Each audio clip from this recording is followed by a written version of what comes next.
फाल्गुन अमावस्या व्रत कथा। नमस्कार भाइयों बहनों, जय माँ गायत्री। आप सभी का मेरे YouTube चैनल शुभकर्मा ही अष्टो में स्वागत है। आज अमावस्या के दिन सुनते हैं फाल्गुन अमावस्या की कथा। आप सभी से विनम्र निवेदन है, अगर आप मेरे चैनल पर पहली बार आए हैं तो प्लीज़ वीडियो को लाइक, चैनल को सब्सक्राइब और वीडियो को ज़्यादा से ज़्यादा शेयर अवश्य करें, ताकि आपके साथ साथ आपके अपने भी इस कथा का लाभ ले सकें।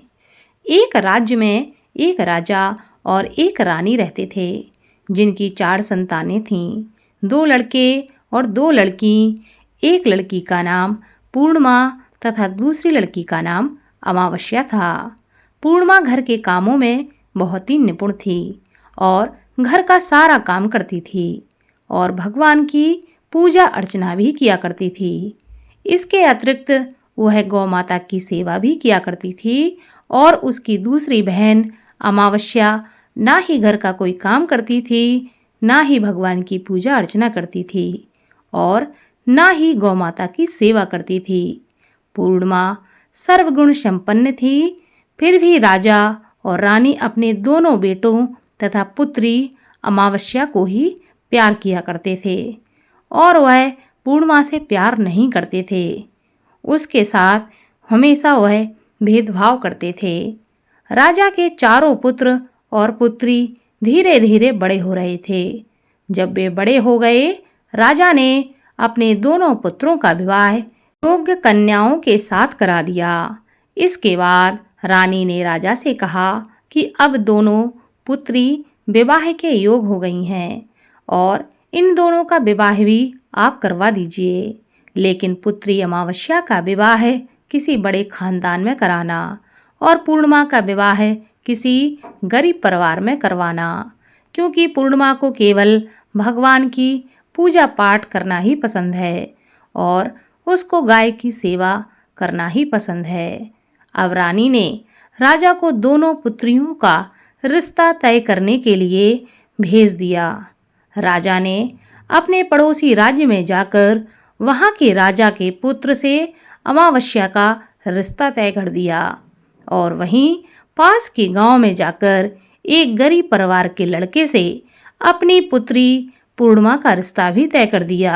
यह सारी बात जाकर राजा ने अपनी रानी से बताई तो रानी यह सोचने लगी कि अब देखते हैं कि भगवान इसकी मदद कैसे करते हैं। यह बहुत ही पूजा पाठ करती है और भगवान में मगन रहती है। पूर्णिमा का भाई और उसकी भाभी पूर्णिमा से बहुत प्यार करते हैं, क्योंकि पूर्णिमा उनके घर के कामों में उनका साथ देती है और कामों में उनका हाथ बटाती है और यही उसकी दूसरी बहन अमावस्या उन पर अपना रौब जमाती है और घर का कोई कार्य भी नहीं करती। कुछ समय बीत जाने के बाद दोनों पुत्रियों का विवाह हो जाता है और राजा और रानी के विवाह के बाद अपनी दोनों पुत्रियों को विदाई कर देते हैं। विदाई देते समय राजा और रानी पुत्री अमावस्या को बहुत सारा धन और दौलत देकर विदा करते हैं और पूर्णिमा को भी कुछ भी नहीं देते, खाली हाथ अपने घर से पूर्णिमा को विदा कर देते हैं। इसके बाद दोनों बहनें अपने अपने ससुराल को चली जाती हैं। कुछ दिन बीत जाते हैं और एक दिन अमावस्या घर पर शिवजी की कथा रखती है, जिसमें वह सभी गांव वालों को निमंत्रण पर बुलाती है और अपनी बहन पूर्णिमा को नहीं बुलाती। जब गांव की सभी औरतें अमावस्या के यहाँ जाती हैं तो यह सब देखकर पूर्णिमा अपने घर के दरवाजे के बाहर बैठकर देख रही होती है। तब वहाँ से गुजर रही औरतें पूर्णिमा से कहती हैं कि तुम्हारी बहन के यहाँ शिवजी की कथा है, क्या तुम नहीं चलोगी? पूर्णिमा ने कहा, मुझे निमंत्रण नहीं आया है, मैं नहीं जा सकती। सभी गांव की औरतों ने पूर्णिमा से कहा, बुलाया नहीं तो क्या हुआ, वहाँ तो भगवान शिव की कथा है और वह तुम्हारी बहन का घर है, वहाँ तो तुम बिना बुलाए भी जा सकती हो, तुम हमारे साथ चलो। गांव की सभी औरतों की बात मानकर पूर्णिमा भी उनके साथ भगवान शिव की कथा में अमावस्या के घर चली जाती है। जब अमावस्या की नज़र पूर्णिमा पर पड़ती है तो वह कहती है कि तुम यहाँ कैसे चली आई, मैंने तो तुम्हें बुलाया ही नहीं था। खैर कोई बात नहीं, अब तुम आ ही गई हो तो चुपचाप बैठी रहना। और यह कहते हुए अमावस्या ने पूर्णिमा की गरीबी का भी मजाक उड़ाया। पूर्णिमा की आंखों में आंसू आ गए और रोते रोते मन ही मन पूर्णिमा भगवान शिव से विनती करने लगी कि हे भगवान, क्या पूजा पाठ करना गलत है? क्या गौ माता की सेवा करना गलत है? आखिर मेरी गलती क्या है? आप मुझ पर अपनी कृपा दृष्टि कब बनाएंगे? पूर्णिमा बार बार भगवान शिव से यही कहती रहती है। इतने में शिव कथा पूरी हो जाती है और अमावस्या भगवान का प्रसाद बांटने लगती है। वह सभी लोगों को प्रसाद देती है, लेकिन पूर्णिमा को वह प्रसाद नहीं देती। पूर्णिमा बिना प्रसाद के ही अपने घर लौट आती है। रास्ते में वह यह सोचते हुए चलती है कि यदि बच्चे उससे कथा का प्रसाद मांगेंगे तो वह उन्हें क्या जवाब देगी। उसने सोचा था कि वह अपने मायके, अपने भाई और भौजाई के यहाँ जाएगी और वहाँ जाते हुए वहाँ बच्चों के लिए कुछ लेकर जाएगी। यह सोचते हुए वह अपने घर वापस लौट आई। घर वापस लौटकर आने के बाद वह अपने पति और बच्चों से कहती है कि वह अपने मायके जा रही है। पति ने कहा ठीक है और कुछ समय के बाद पूर्णिमा अपने मायके के लिए रवाना हो गई। चलते चलते रास्ते में एक चबूतरा आया जिस पर तुलसी का पौधा लगा था। उस चबूतरे पर एक बूढ़ी अम्मा बैठी हुई थी। वह कोई और नहीं, साक्षात तुलसी माता थीं। उस बूढ़ी माता ने पूर्णिमा से कहा, बिटिया तुम कौन हो और कहाँ जा रही हो? पूर्णिमा अपना परिचय देती है। परिचय देने के बाद बूढ़ी औरत ने पूर्णिमा से कहा कि यहाँ तुलसी का पौधा सूख रहा है, इसमें थोड़ा सा पानी डाल दो और इस चबूतरे की साफ सफाई कर दो, जिससे मुझे थोड़ी ठंडक मिलेगी। पूर्णिमा ने कहा कि ठीक है, मैं माँ तुलसी में पानी डाल देती हूँ और यहाँ की साफ सफाई भी कर देती हूँ।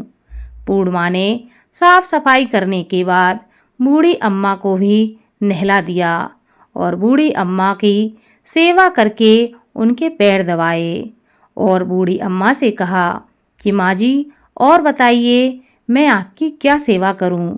और कोई काम हो तो मुझे बता दीजिए, मैं आपका काम कर दूंगी। बूढ़ी अम्मा ने कहा कुछ नहीं, अब तुम जाओ और वापस आते समय मुझसे मिलते हुए जाना।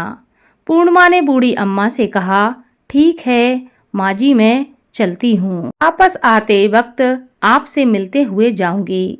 कुछ समय आगे चलने के बाद एक शिव मंदिर आया। वहाँ पर उसे एक बूढ़े बाबा मिले जो मंदिर के बाहर बैठे हुए थे। वह कोई और नहीं, साक्षात भगवान भोले थे। उन्होंने पूर्णिमा से कहा कि तुम कहाँ जा रही हो, तुम कौन हो? तब पूर्णिमा ने अपना परिचय दिया।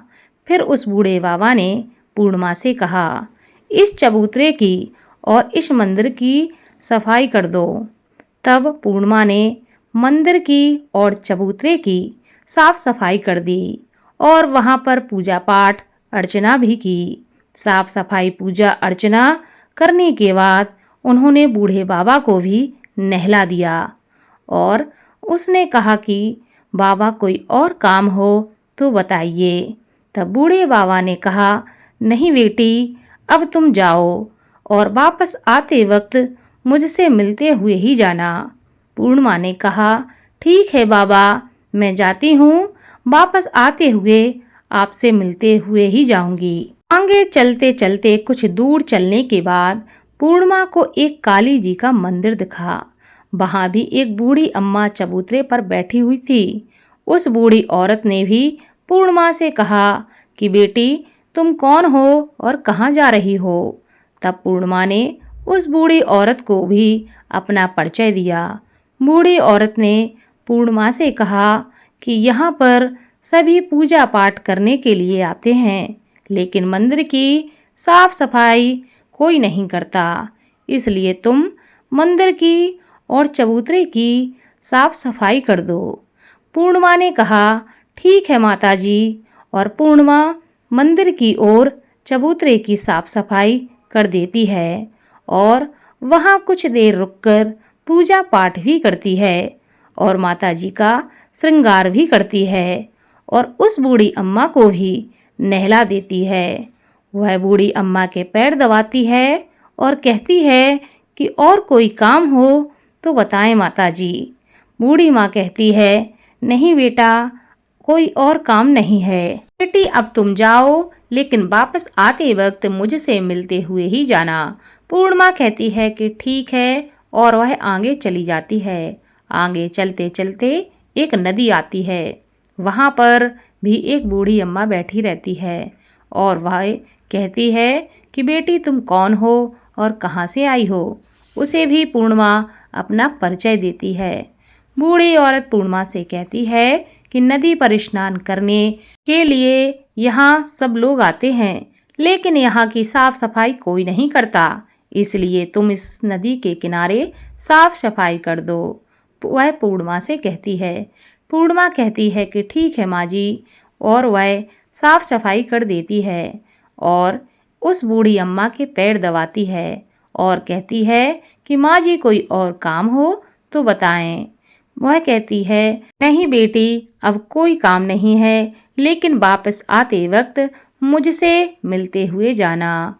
वहाँ नाव में बैठकर नदी के दूसरे किनारे वह चली जाती है और वहाँ अपने मायके के घर में वह पहुँच जाती है। पूर्णिमा के भाई और भाभी उसे देखकर बहुत खुश हो जाते हैं और वे पूर्णिमा की बहुत खातिरदारी करते हैं और उसे बहुत सारी बातें करते हैं और कहते हैं कि बच्चों को भी साथ में लेकर आती तो और भी अच्छा होता।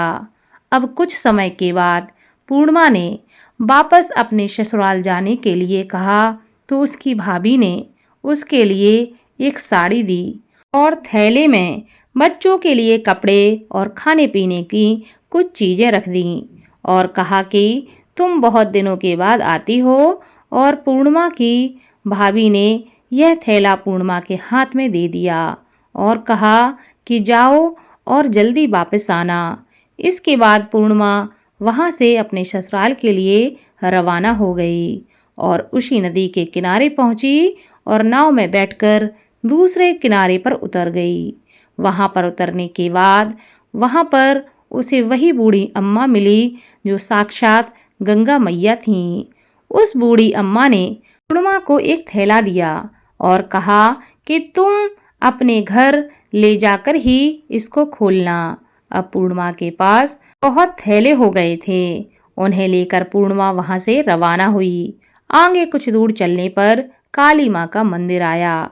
वहां पर काली माँ बूढ़ी माँ के रूप में विराजमान थीं। उसने कहा, आ गई बेटी। पूर्णिमा ने कहा, हाँ माताजी, मैं आ गई हूँ। काली माँ ने उसे भी एक थैला दिया और तुम यह थैला अपने घर ले जाकर ही खोलना। तब पूर्णिमा कहती है कि मेरे पास 3 थैले हो गए थे। 3 थैली लेकर पूर्णिमा आगे बढ़ी। कुछ दूर जाने पर भगवान शिव का मंदिर आया, जहाँ बूढ़े बाबा के रूप में भगवान शिव स्वयं विराजमान थे। बूढ़े बाबा ने कहा, पूर्णिमा तुम वापस आ गई। पूर्णिमा कहती है कि हाँ बाबा, मैं वापस आ गई हूँ। बूढ़े बाबा ने भी पूर्णिमा को एक थैला दिया और कहा कि यह थैला तुम घर जाकर ही खोलना। पूर्णिमा ने कहा, ठीक है बाबा जी। बाबा अब पूर्णिमा के पास 4 थैले हो गए थे। अब पूर्णिमा 4 थैलों को एक साथ कैसे ले जाती। उसने एक पुरानी साड़ी निकाली और उन सभी थैलों का एक गट्ठा बना लिया और सर पर रखकर वहां से रवाना हो गई। कुछ दूर जाने के बाद उसे तुलसी माँ बूढ़ी औरत के रूप में मिलती है और कहती हैं, पूर्णिमा तुम आ गई। पूर्णिमा कहती है कि हाँ माँ जी, मैं आ गई हूँ। वह बूढ़ी औरत भी एक थैला देती है और कहती है कि यह थैला तुम अपने घर पर जाकर ही खोलना। पूर्णिमा कहती है ठीक है माँ जी। अब पूर्णिमा के पास 5 थैले हो गए थे। पूर्णिमा वहां से रवाना हुई तो वापस अपने घर पहुंच गई। पूर्णिमा ने सबसे पहले घर पहुंचते ही गट्ठे को नीचे रखा और सबसे पहले अपने मायके का थैला को खोलकर देखने लगी। उसमें बच्चों के लिए अच्छे अच्छे कपड़े और खाने पीने की चीजें थीं और उसमें कुछ गहने भी थे। पूर्णिमा ने कपड़े अपने बच्चों को दे दिए और खाने पीने की चीजें भी बच्चों को दे दीं। अब बच्चे खुश हो गए और वह घूमने लगे। पूर्णिमा ने दूसरा थैला खोला जो कि उसे गंगा मैया ने दिया था। उसमें ढेर सारे हीरे जवाहरात, सोना चांदी इत्यादि चीजें थीं। इसके बाद अब पूर्णिमा ने जब तीसरा थैला खोला जो कि माता काली ने उसे दिया था, उसमें बहुत सारा सोना श्रृंगार का सामान भरा हुआ था। इसके बाद पूर्णिमा ने चौथा थैला खोला जो कि भगवान शिव ने उसे दिया हुआ था। उसमें बहुत सारा धन संपत्ति भरा हुआ था और बहुत सारी खुशियां भी भरी हुई थीं। इसके बाद अब पूर्णिमा ने 5वां थैला खोला जो कि माता तुलसी ने दिया था। उसमें चावल, दाल और 7 प्रकार की खाने वाली चीज़ों से वह थैला भरा हुआ था। अब पूर्णिमा के घर में किसी भी चीज़ की कमी नहीं थी। उसका घर धन धान्य से भरा हुआ था और परिपूर्ण था। अब पूर्णिमा और उसका परिवार सुख से अपना जीवन व्यतीत करने लगा। अब पूर्णिमा के मन में विचार आया कि क्यों ना शिव जी की एक कथा कराई जाए और शिव जी की कथा में एक कार्यक्रम करवाया जाए। पूर्णिमा ने गांव के सभी लोगों को निमंत्रण दिया और घर घर जाकर सभी को बुलाया। पूर्णिमा अपनी बहन अमावस्या के घर भी गई और अमावस्या को भी शिवजी की कथा के लिए उसने अपने घर पर बुलाया। जब अमावस्या पूर्णिमा के घर शिवजी की कथा में आई तो उसने देखा कि पूर्णिमा के घर में किसी भी चीज की कोई कमी नहीं है। इतना सारा धन दौलत देखकर अमावस्या आश्चर्यचकित हो गई। उसने पूर्णिमा से कहा कि तुम्हारे घर में इतनी धन और दौलत कहाँ से आई? पूर्णिमा ने कहा देखो बहन, तुमने शिवजी की कथा में मुझे नहीं बुलाया था, फिर भी मैं चली आई और तुमने मुझे प्रसाद तक नहीं दिया और मेरी गरीबी का मजाक उड़ाया। उसके बाद मैं अपने घर आ गई और घर आते हुए मन ही मन में सोच रही थी कि अपने मायके जाऊंगी और मैं अपने मायके चली गई और जो भी घटना उसके साथ रास्ते में हुई वह सभी घटना अपनी बहन अमावस्या को उसने बता दी। तो अमावस्या कहती है कि तुम भी मुझे प्रसाद मत दो और मुझे डांट दो, लेकिन पूर्णिमा ने कहा कि यह तो भगवान का प्रसाद है, मैं तो सबको दूंगी और तुम्हें भी दूंगी। फिर भी अमावस्या ने प्रसाद नहीं लिया और वह सीधे अपने घर चली गई। घर जाकर अपने बच्चों से कहकर वह अपने मायके के लिए तैयार हो गई और मायके के लिए वह निकल गई। उसे भी रास्ते में चलते चलते तुलसी माँ मिली जो कि चबूतरे पर बूढ़ी माँ के रूप में बैठी हुई थीं। बूढ़ी माँ ने अमावस्या से कहा कि बेटी तुम कहाँ जा रही हो?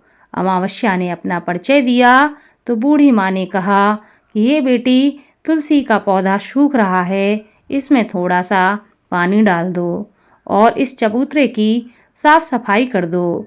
इस पर अमावस्या ने कहा, ये बुढ़िया, तुझे दिखाई नहीं दे रहा? मैंने इतनी महंगी साड़ी पहन रखी है, यह गंदी हो जाएगी, मैं ऐसा नहीं कर सकती।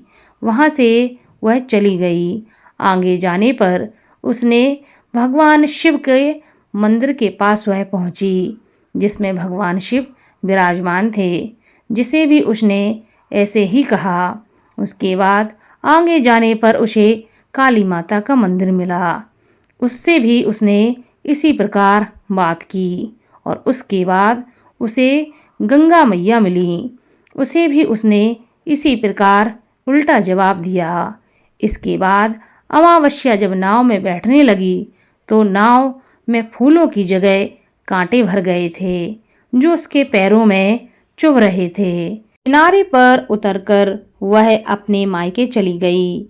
जब वहां उसे उसकी भाभियों ने तथा भाइयों ने देखा तो मन ही मन कहने लगे, काम की ना काज की, 2.5 मन अनाज की।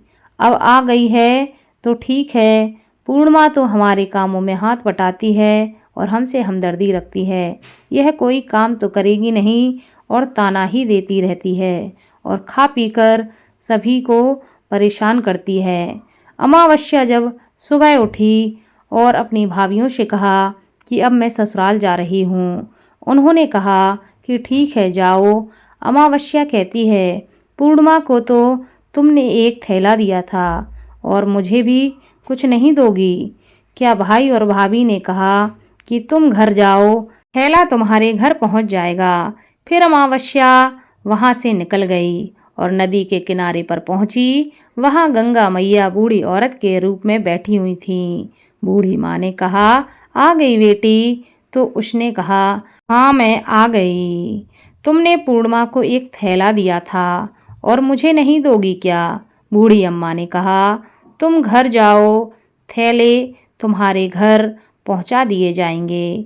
इसके बाद आगे जाने पर उसे काली मैया मिली जिसने भी अमावस्या को यही कहा। इसके बाद आगे जाने पर उसे भगवान शिव मिले जिन्होंने भी अमावस्या से यही कहा। उसके बाद आगे जाने पर उसे तुलसी माँ मिली और उसने भी अमावस्या से यही कहा कि तुम घर जाओ, सारे थैले तुम्हें वहीं मिल जाएंगे। अमावस्या जब अपने घर पहुंच गई, आंगन में देखा तो वहां पर 5 थैले पड़े हुए थे। अमावस्या ने मन ही मन सोचा, अब तो मेरे पास बहुत सारी धन दौलत आ जाएगी। जल्दी जल्दी उसने सभी थैलों को खोला। किसी में मिट्टी थी तो किसी में पत्थर और कंकड़ थे, किसी में कोयला भरा हुआ था। उसके मायके के थैले में उसे कुछ भी नहीं मिला था। इन थैलों में कुछ भी नहीं था। अमावस्या दौड़ती हुई पूर्णिमा के घर गई और कहती है कि तुम्हें तो इतना सब कुछ मिला, मुझे तो कुछ नहीं मिला। आखिर क्यों पूर्णिमा? पूर्णिमा कहती है कि जब मैं अपने मायके जाती हूँ तो अपनी भाभियों के साथ उनके काम में हाथ बटाती हूँ, उनसे लड़ती झगड़ती नहीं हूँ। लेकिन तुम ऐसा कुछ भी नहीं करती, उनकी इज्जत भी नहीं करती, इसलिए वह तुम्हें भला क्या देंगे। इसी के बाद तुमने गंगा मैया को ठुकरा दिया, काली मैया को ठुकरा दिया और भगवान शिव को भी तुमने ठुकरा दिया, इसलिए उन्होंने तुम्हें कुछ भी नहीं दिया। अमावस्या कहती है कि बहन तुम मुझे माफ़ कर दो, मैंने तुम पर हमेशा अत्याचार किया है, मुझे कुछ नहीं मिला, कोई बात नहीं, मैं भी भगवान की भक्ति करूँगी और सब कुछ प्राप्त कर लूँगी। मुझे इन सब चीज़ों का रहस्य बताओ। तो पूर्णिमा ने कहा कि तुम 3 सूत्र का ज्ञान लो। पहले सूत्र में तुम दया मांगना, दूसरे सूत्र में कथा मांगना और तीसरे सूत्र में 108 बार ओम नमः शिवाय का जाप करना। बहन, भगवान ने यह सूत्र दिए हैं, इनको अपने हृदय में बसा लेना। मैंने भी यही 3 सूत्र अपने जीवन में अपनाए थे और सच्चे मन से भगवान की भक्ति, पूजा और पाठ किए थे। फिर भगवान ने मुझे यह सब कुछ दिया और तुम्हारे पास जो कुछ था वह भी सब खत्म हो गया। इसके बाद अमावस्या अपने घर गई और भगवान की पूजा पाठ लगन और मन से करने लगी। भगवान शिव ने उसे माफ़ कर दिया और गौ माता की सेवा भी वह करने लगी और दूसरों की वह मदद करने लगी। ऐसा करने से भगवान शिव उससे प्रसन्न हुए और उसके जीवन में भी धन दौलत की कमी ना रही और उसने अपने जीवन में सुख समृद्धि और सब कुछ प्राप्त किया। बोलो भगवान शिव की जय। इस कथा को सुनने वाले पर भगवान शिव की सदा कृपा बनी रहती है।